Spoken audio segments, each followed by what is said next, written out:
katanya mau kasih makanan gratis. Tapi apa? Saya hitung lah, saya juga tukang masak kok. Ku hitung kan 10.000 toh. Iya, apa yo? Apalagi sekarang harga naik. Mas Bowo, kalau denger ini tolong deh suruh dihitung lagi. Kita harus berani lihat kesulitan. Bagaimana kita atasi?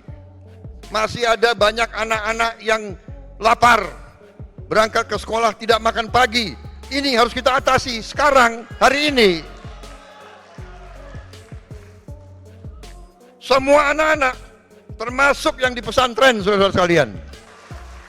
Jadi kita harus punya sikap bahwa demokrasi Indonesia harus demokrasi yang khas. Tidak usah kita ikut-ikut negara lain. Kalau sudah oposisi, musuhan, ya kan? Kalau udah berbeda, nggak mau lihat-lihatan. Assalamualaikum warahmatullahi wabarakatuh. Halo sobat Gerobak Gokil semuanya, sehat ya untuk hari ini ya. Memang lagi rame nih tentang pernyataan Bu Mega terkait makan bergizi gratis yang hanya Rp10.000. Ini menuai tanggapan dari banyak pihak ya. Dan saya kira uang 10.000 itu menurut saya ya, kalau di tempatku sini Jawa Tengah ya masih banyak lah kegunaannya. Nasi pecel saja 3.000, sama telur 5.000, sama gorengan tambah 2.000, gorengannya 2 atau 3 itu, 3 lah ya, baru 7.000. Masih berguna lah kalau di sini. Kalau nasi, telur atau ayam itu di sini 10.000 juga masih dapat gitu ya. Nah, Pak Prabowo sendiri sudah komit bahwa makan bergizi gratis ini adalah aset untuk anak-anak kita supaya lebih cerdas, sehingga bibit-bibit unggul akan tercipta di kemudian hari. Nah, seperti apa sih video lengkapnya? Simak baik-baik video ini sampai habis ya. Saya ingin menghimpun seluruh kekuatan bangsa Indonesia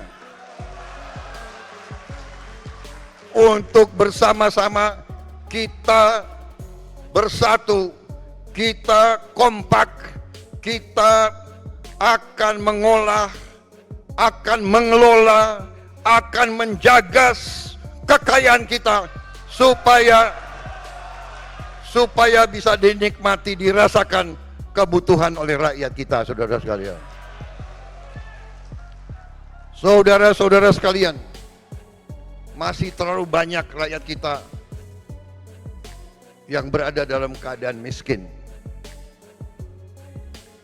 Orang Indonesia ini selalu pinter cari istilah yang enak didengar. Dia bukan miskin, dia prasejahtera.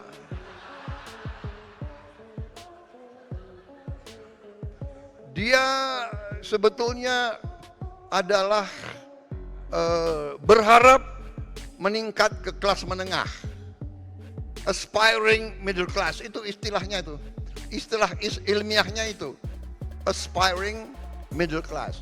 Dia aspire, dia berharap ke tingkat menengah. Apa artinya kalau dia berharap ke tingkat menengah? Berarti dia belum ke tingkat menengah kan? Berarti ya dia miskin. Pinter aja itu banyak ya orang-orang akademis itu, mbok ya bilang miskin ya miskin gitu loh. Gak enak, tapi kita sebagai pemimpin kita harus berani lihat itu. Kita harus berani lihat kesulitan. Bagaimana kita atasi? Masih ada banyak anak-anak yang lapar, berangkat ke sekolah tidak makan pagi. Ini harus kita atasi sekarang, hari ini. Semua anak-anak, termasuk yang di pesantren, saudara sekalian.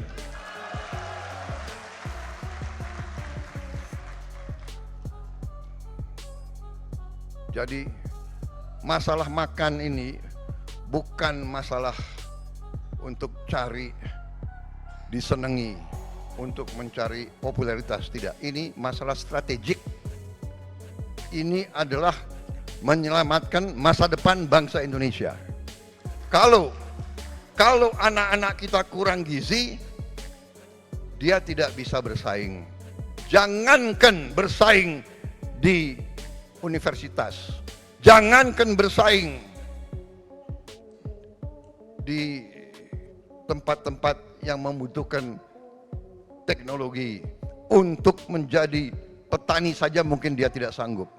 Untuk menjadi buruh pelabuhan pun dia akan kalah dengan buruh-buruh dari negara lain karena badannya tidak kuat. Jadi masalah makan bergizi ini bagi saya ini adalah masalah strategik dan akan kita laksanakan. Rakyat kita sekarang sangat memerlukan pekerjaan. Untuk itu hilirisasi semua kekayaan kita harus kita olah di Republik Indonesia. Dan saudara-saudara, ini adalah masalah manajemen. Kita ternyata kekayaan kita sangat besar dan dalam waktu dekat kita akan mengkonsolidasikan semua kekayaan kita. Mengkonsolidasikan dan mengawasi, mengontrol dan memanage kekayaan kita supaya kekayaan kita tidak tercecer, tidak dirampok, tidak dicuri, dipakai untuk seluruh rakyat Indonesia. Dengan demikian saudara-saudara, saya optimis Indonesia bisa menjadi kuat walaupun keadaan dunia sangat tidak menentu. Keadaan dunia dalam keadaan yang sangat rawan. Sangat rawan. Ada pemimpin-pemimpin dunia yang penuh dengan menurut saya sikap-sikap yang tidak arif. Kita perlu toleransi, kita perlu kearifan, kita perlu suatu suasana yang saling menghormati, bukan saling memaksa kehendak sendiri. Masih punya suatu negara di mana partai-partai yang berbeda bisa duduk, bisa bicara, bisa tukar-menukar pandangan. Kita bersyukur bahwa kita menghormati perbedaan. Kita berbeda, kita kumpul. Berbeda bisa kerjasama. Tidak ada masalah berbeda. Di pilkada ada kala kita bergabung, ada kala kita tidak bergabung, ya kan? Dengan koalisi Indonesia Maju yang lain, ada di mana kita bergabung, ada di mana kita bersaing. Kita sama Golkar bersaing di Banten, ya kan? Nggak ada masalah, ya kan? Kita di Jawa Barat juga bersaing sama PKS. Di Jawa Tengah sama PKB kita gabung ya. Mana Gus Yusuf? Wah. Beres ya? Wah.